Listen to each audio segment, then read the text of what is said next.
अस्सलाम वालेकुम। आज मैं आपको अपनी माँ की वो बातें बताती हूँ जो उन्होंने मुझे शादी से 2 दिन पहले बताई थी। उन्होंने तो मुझे पंजाबी में और सादा लफ्जों में कहा था, लेकिन मैं उर्दू में समझाने की कोशिश करती हूँ। हमारे दौर में माएं जो है ना, वो लाड नहीं लड़ाती थी, हर वक्त डांट डपटी देखी हमने।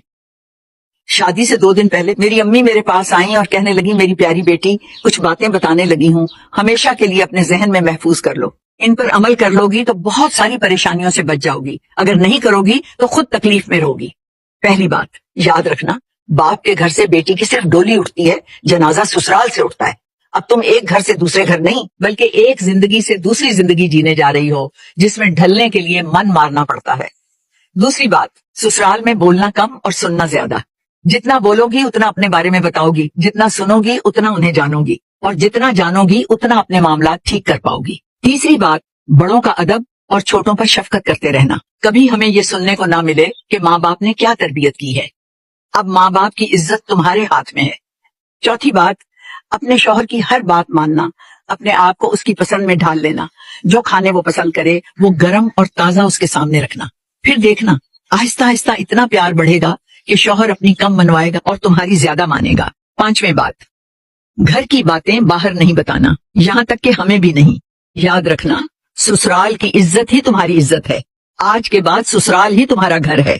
छठी बात, छोटी बड़ी बातें हर घर में होती हैं, उन्हें जिंदगी का हिस्सा समझकर चलोगी तो तकलीफ कम होगी और आगे बढ़ने में आसानी रहेगी। सातवें बात, जितनी भी तकलीफ आए किसी को नहीं बताना। हर कोई आपका दुख समझने वाला नहीं होता। कोई सुनकर भूल जाएगा, कोई मजाक उड़ाएगा और कोई इसे तुम्हारे खिलाफ इस्तेमाल करेगा।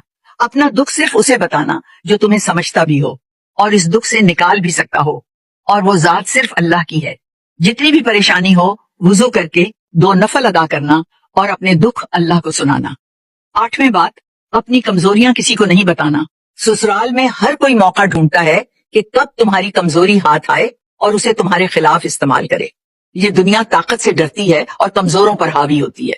9वीं बात, अपने मंसूबे और काम किसी को नहीं बताना। लोग हौसला देने के बजाय हौसला तोड़ देते हैं, ख्वाब पूरे होने से पहले ही टूट जाते हैं। पहले काम मुकम्मल कर लो, फिर तुम्हारा काम खुद बता देगा कि उसे किसने अंजाम दिया है। 10वीं बात, हर एक से मशवरा नहीं लेना, क्योंकि हर कोई अच्छा मशवरा देगा भी नहीं, और जो देगा अगर तुम उसके मशवरे पर अमल नहीं करोगी तो वो तुम्हारे खिलाफ हो जाएगा। 11वीं बात, अपने और अपने शौहर के राज किसी को नहीं बताना। अगर तुम अपना राज खुद नहीं रख सकोगी तो दूसरों से क्या उम्मीद रखोगी कि वो तुम्हारा राज रखेंगे। याद रखना, राज बताने से राज नहीं रहता। प्यारे बच्चों, आज के लिए बस इतना ही, क्योंकि वीडियो बहुत लंबी हो जाएगी। बाकी कीमती नसीहतें मैं अगली वीडियो में पेश करूंगी, और वो वीडियो इंशाल्लाह 1-2 दिन में आप तक पहुंच जाएगी। इन वीडियोस को गौर से देखना, ना सिर्फ देखना बल्कि इन पर अमल भी करना। मैं यकीन से कह सकती हूँ कि अगर आप इन बातों पर अमल करें तो हर सूरत कामयाब होंगे। दुआओं में याद रखना। अल्लाह हाफिज।